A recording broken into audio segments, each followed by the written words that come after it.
Have you ever wondered if you'll be able to survive the harsh reality of Night City as a homeless person? Like, if you suddenly needed to find food, water, shelter, and eddies, how exactly would you do that? So I dove down the deepest rabbit hole I've ever seen in this game. I've stalked NPC routines, scavenged trash bins, counted calories, and visited the absolute worst and surprisingly bad shelters in the deepest slums. So let's start with one of the most important questions. Where do you sleep? At first, you might want to find yourself some bench on the street and you're set up for the night, right? Well, there is a slight problem here. Night City government already thought about your creative endeavor, and to make your life a bit more spicy, they added pipes, ridges, and sliding down curves. So if you don't want to lose your innocence in one wrong move, you need to get yourself a proper type of shelter. But here's the kicker. I found out that shelters in Night City are actually ranging from level 1 all the way up to level 4. As the beginner, you most likely will pick what seems to be a very comfortable option. A simple, minimalistic, and soft mattress. But soon enough, you will find out why this is not the most popular option. In Night City, there is a burning sun, sandstorms, and heavy rains that will quickly transform your comfy bed into wet, itchy, and moldy hellscape. So what's the solution? Take a look at these two popular homeless settlements. Do you notice something similar? To protect themselves from harsh environments, homeless people tend to live under pre-existing structures, like highways. But what if you don't want to live in the overcrowded area? Then your best bet is to find a used stand with your own front door, 4 walls, and even a separate storage space. Now, before we check out the most luxurious shelter, let's take a look at the pre-elite level. Wandering around Kabuki slums, I found this seemingly simple mattress with a cardboard roof. Nothing special, right? But look at this. These are actually light strips, and if you follow the cables, they go straight into this box, which turns out to be a battery for a full-blown self-sustainable solar system. How cool is that? So this guy right here has some background technical skills to make it work and live on the streets with real comfort. But if you want to live your homeless life in complete luxury, then this is the best option for you. Front yard chill spot, personal AC unit, high-speed internet connection for your personal computer, and the toilet right beside your bed. And of course, the food storage. Wait, but how do you actually get food and water as a houseless person? I noticed that the primary way to get supplies is to scavenge the streets. But I wanted to know exactly how much food and water I can find during the day, and will it actually be enough to survive? So I conducted an experiment with the following rules. First, I can only loot inside the Kabuki area. Second, assuming that the regular homeless person sleeps about 8 hours a day, I gave myself 16 hours to loot, which equals 2 real-life hours. As a goal, I must meet a minimum requirements of 1000 calories of food and 1 liter of water to barely survive the day. So with that said, I started scavenging stuff from the streets, stealing from other homeless men, and even looting in the most dangerous places. What? Man, did you write that? And right before I was going to finish my run and see some unexpected results, I noticed something strange. Look at these 3 guys. How do you think? What's similar about them? See, their main activity is diving into the trash. So, to not get hurt and live a bit longer, they all wear feet and hands protection. Okay, back to looting. So, what did I find? In terms of food, I got a pretty good variety of products, ranging from sweets to cat food and synthetic meat. But how many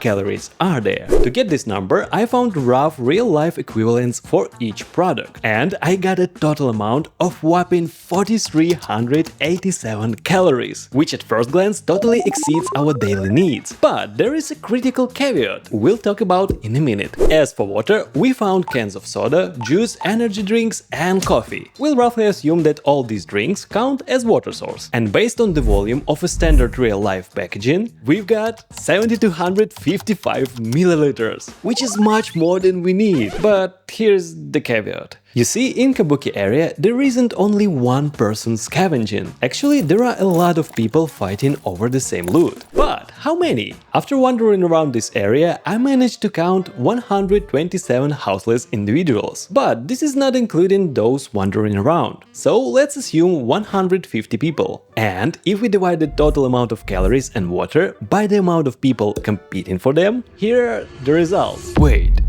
Are we screwed? Well, not exactly. You see, I've hid something from you. Actually, I didn't only find food and drinks on the streets, but a lot of junk and used clothes, plus a bonus amount of 169 eddies. Nice. So, maybe it's not that bad, and we can sell everything at the local drop point. And doing so lets us get almost astronomical amount of 5,236 eddies. But if we divide it by the amount of homeless, we'll get 35 eddies. So now we can use street vending machines to buy one pack of Ogiatic and one burrito XXL and get the needed amount of calories. But what about water? With 18 eddies left, we can only buy one can of cheap soda Spunky Monkey, which gives us about a half of liquid needed. But to buy another one to meet the requirement, we lack 2 more eddies. But where do we get them? Is there some secret way for homeless men to earn money? Meet Barry, a homeless guy, and right now it might seem that he is having a rough time. But what if I tell you that this is not a simple beating? Take a look at this standing gentleman with a shiny high-class car and a handsome suit. He is actually a corporate worker blowing off his steam after a hard workday, and with each kick,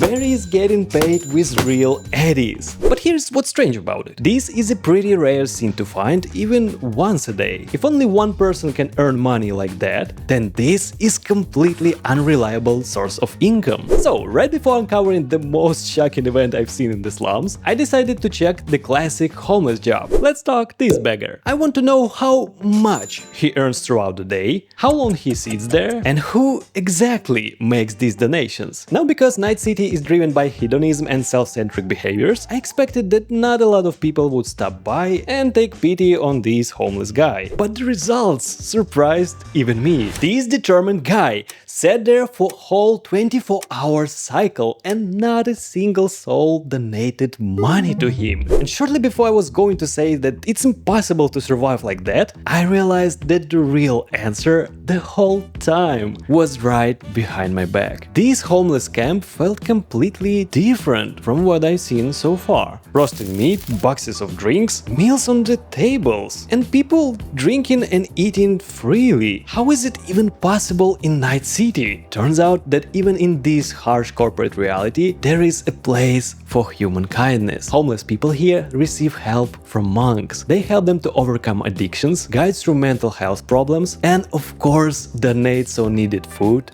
and water. So back to the main question. Is it possible to survive in Night City as a homeless man? Yes. Subscribe, and I see you in the next one.